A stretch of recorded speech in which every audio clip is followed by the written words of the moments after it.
زکوٰۃ اسلام کا اہم ترین رکن ہے اور قرآن کریم میں ایمان کے بعد نماز اور اس کے ساتھ ہی زکوٰۃ کا ذکر بار بار کیا گیا ہے۔ زکوٰۃ انسان کو اللہ کا مخلص بندہ بناتی ہے۔ نیز زکوٰۃ اللہ کی عطا کی ہوئی بے حساب نعمتوں کا اعتراف اور اس کا شکر بجا لانے کا بہترین ذریعہ بھی ہے، اور زکوٰۃ مال کا وہ حصہ ہے جس کا ادا کرنا فرض ہے، لیکن شاید آج کا مسلمان اس کی جانب اتنی توجہ نہیں کرتا،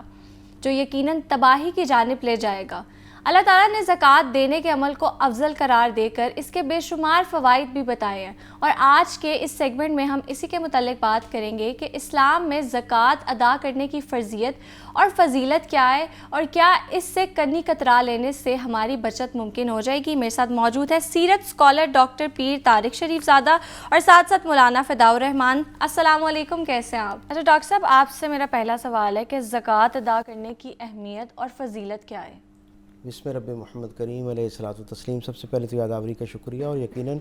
عام ایام میں بھی اور رمضان المبارک کے اندر بالخصوص انفاق فی سبیل اللہ کی جتنی اہمیت بیان کی گئی ہے، اللہ کے راستے میں خرچ کرنے کی جتنی فضیلت سرکار دو عالم صلی اللہ علیہ وسلم سے ہم تک پہنچی، میں یہ سمجھتا ہوں اس حوالے سے ان دنوں میں گفتگو کرنا، اس پہ غور و فکر کرنا ایک بڑا باعث سعادت عمل ہے۔ اللہ تعالیٰ آپ کی توفیقات میں حران برکتیں عطا فرمائے۔ یہ اتنا عظیم الشان ایک رکن دین ہے کہ سرکار دو عالم صلی اللہ علیہ وسلم سے جب حدیث جبرائیل میں جبرائیل علیہ السلام نے اسلام کی تعریف پوچھی، تو آپ نے جن بنیادی 5 اساسی اراکین کا ذکر کیا کہ یہ 5 ارکان ایسے ہیں کہ جن پر عمل کرنے سے، جن پر ایمان لانے سے ہی اسلام کے ساتھ بندے کی وابستگی جو ہے وہ ظاہر ہو سکتی ہے۔ ان 5 اساسی اراکین میں سرکار دو عالم صلی اللہ علیہ وسلم کی ختم نبوت، اللہ کی توحید، اور نماز کے بعد تیسرا بنیادی رکن جو ہے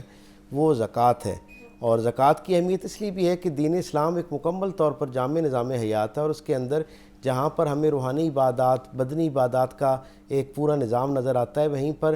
مالی عبادات کے ذیل میں بھی ایک پورا نظام جو ہے وہ ہماری رہنمائی کرتا ہوا نظر آتا ہے، جس کے اندر خیرات، صدقات اور زکوٰۃ کی مد میں اسلام یہ چاہتا ہے کہ معاشرے کے اندر وہ لوگ جو نسبتاً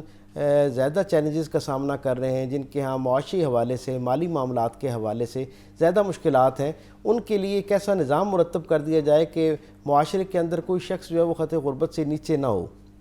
یعنی اس کا کیا مطلب ہے؟ اس کا مطلب یہ ہے کہ جو لوگ باوسائل ہیں، اور باوسائل بھی اس انداز کے، یعنی عمومی طور پر یوں نظر آتا ہے کہ شاید یہ کوئی بہت جو ہے نا وہ جبری سا معاملہ ہے، لیکن اگر آپ اس کو دیانتداری کے ساتھ اور ایک اعتدال کے ساتھ اس کا تجزیہ کریں تو ہم پر یہ حقیقت منکشف ہوتی ہے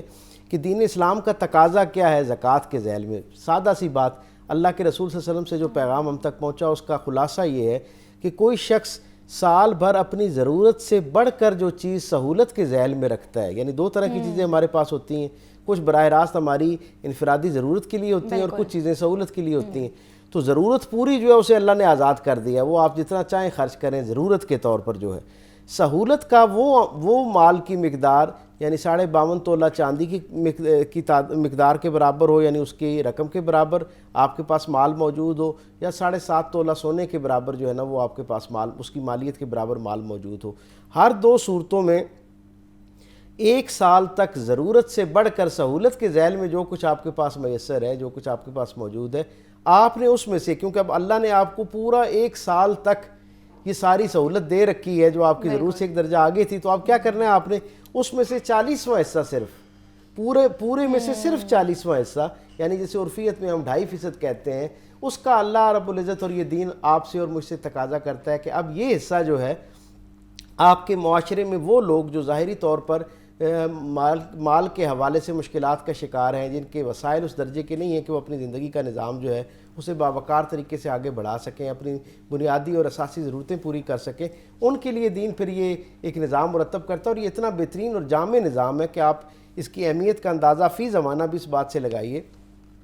کہ ٹونی بلیئر جو انگلینڈ کے ایک سابق وزیر اعظم ہیں، وہ خود ماہر معاشیات ہیں، معیشت کو بہت اچھا سمجھتے ہیں، اور انہوں نے یہ بات کہتے ہوئے یعنی ساری دنیا کو متوجہ کیا اور حیران کیا۔ وہ یہ کہتے ہیں کہ میں نے انسانوں کے پاس پوری تاریخ میں جتنے بھی مالیات کا نظام موجود تھے نا، یعنی معاش کو ٹھیک کرنے کے حوالے سے جتنے نظام اور سولوشنز موجود تھے، وہ کہتے ہیں میں نے ان سب کا مطالعہ کیا اور میں اس نتیجے پہ پہنچا ہوں کہ اسلام کہ ہاں معاشیات کا، مالی معاملات کا اتنا خوبصورت نظام پایا جاتا ہے کہ جس طرح اسلام تقاضا کرتا ہے کہ صرف 40واں حصہ وہ اللہ کے راستے میں خرچ کیا جائے. وہ کہتے ہیں اگر پوری دنیا کے جتنے وسائل متمول لوگوں کے پاس ہیں، صاحب نصاب لوگوں کے پاس ہیں، اس میں سے اگر یہ 40واں حصہ نکالنا شروع کر دیا جائے تو ایک ہفتے کے اندر پوری دنیا کی وہ ساری آبادی جو خط غربت سے نیچے ہے، جنہیں فاقے کا سامنا ہے، جنہیں مشقت کا سامنا ہے، ان سب کو اس سے باہر نکالا جا سکتا ہے.